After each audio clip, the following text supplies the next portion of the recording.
Welcome to our channel Holy Bible, the Book of Life Hindi official. हमारे video प्रतिदिन प्राप्त करने के लिए कृपया हमारे चैनल को सब्सक्राइब करें और नोटिफिकेशन आइकॉन भी दबाएं।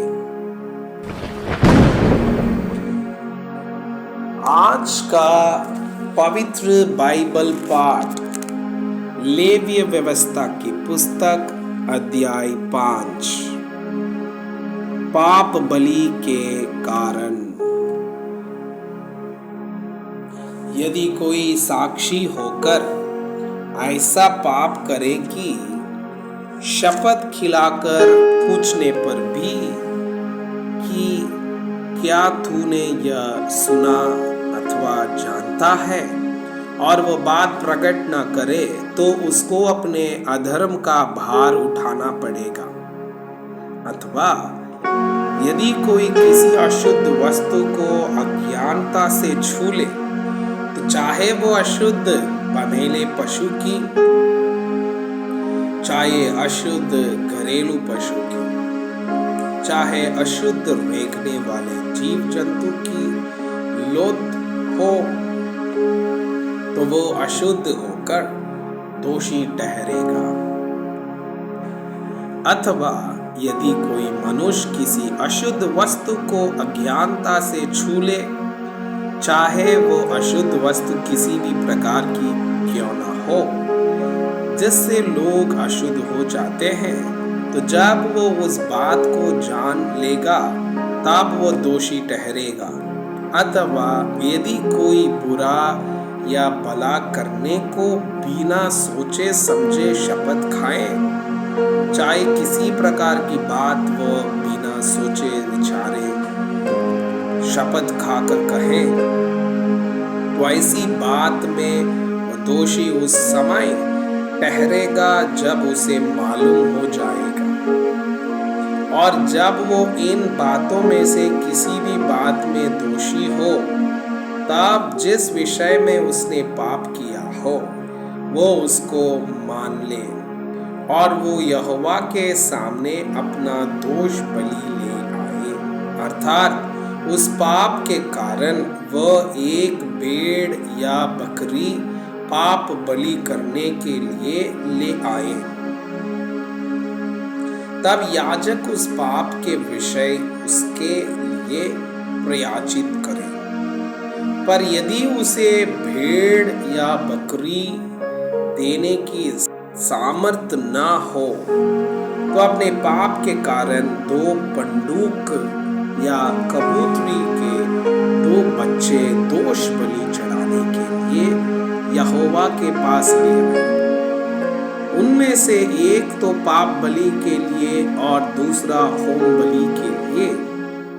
वह उनको याजक के पास ले आए,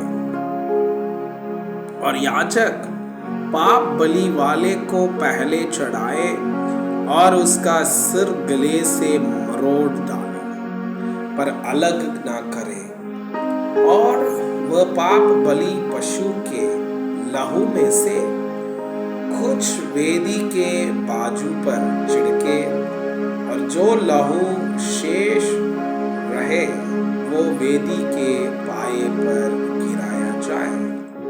वो पाप बलि ठहरेगा। तब दूसरे पक्षी को वो विधि के अनुसार होम बलि करे, और याजक उसके पाप का प्रायश्चित करे, और तब वो क्षमा किया जाएगा। पर यदि वह 2 पंडूक या कबूतरी के 2 बच्चे भी न दे सके, तो वो अपने पाप के कारण अपना चढ़ावा येपा का 10वां भाग मैदा पाप बलि करके ले आए। उस पर ना तो वो तेल डाले और ना लुभान रखे, क्योंकि वो पाप बलि होगा।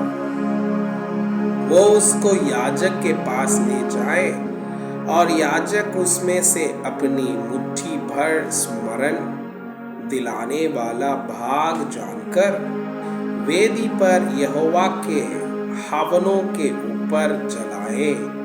वो पाप बलि ठहरेगा। और इन बातों में से किसी भी बात के विषय में जो कोई पाप करे, याजक उसका प्रायश्चित करे और तब वो पाप क्षमा किया जाएगा। और इस पाप बलि का शेष अन्न बलि के शेष के समान याजक का ठहरेगा। दोष बलि की विधि। फिर यहोवा ने मूसा से कहा, यदि कोई यहोवा की पवित्र की हुई वस्तुओं के विषय में भूल से विश्वासघात करे और पापी ठहरे, तो वो यहोवा के पास एक निर्दोष मेढ़ा दोष बलि के लिए ले आए। उसका दाम पवित्र स्थान के शेकल के अनुसार उतने ही शेकल चांदी का हो जितना याजक ठहराए।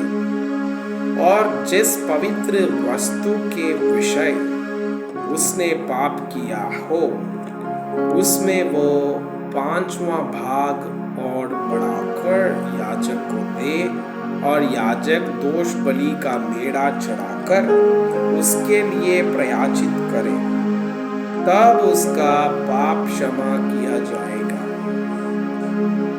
यदि कोई ऐसा पाप करे कि उन कामों में से जिन्हें यहोवा ने मना किया है किसी काम को करे, तो चाहे वो उसके अनजाने में हुआ हो तो भी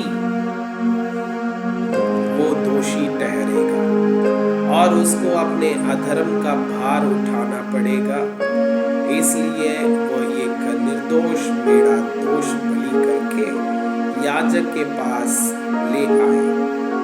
वो उतने ही दाम का हो जितना याजक ठहराए, और याजक उसके लिए उसकी उस भूल का जो उसने अनजाने में की हो प्रायश्चित करे, और वो क्षमा किया जाएगा। यह दोष बलि ठहरे, क्योंकि वो मनुष्य निस्संदेह यहोवा के सम्मुख दोषी ठहरेगा। मैं आपसे यह अनुरोध करता हूँ कि कृपया आज का बाइबल पाठ को अध्ययन करें और जिन वचनों के द्वारा आप प्रभावित हुए उसे अपने कॉपी में लिखें और आज दिन भर इस वचनों को अपने जीवन में अभ्यास करें। परमेश्वर चाहता है कि आप उनके समान सिद्ध और पवित्र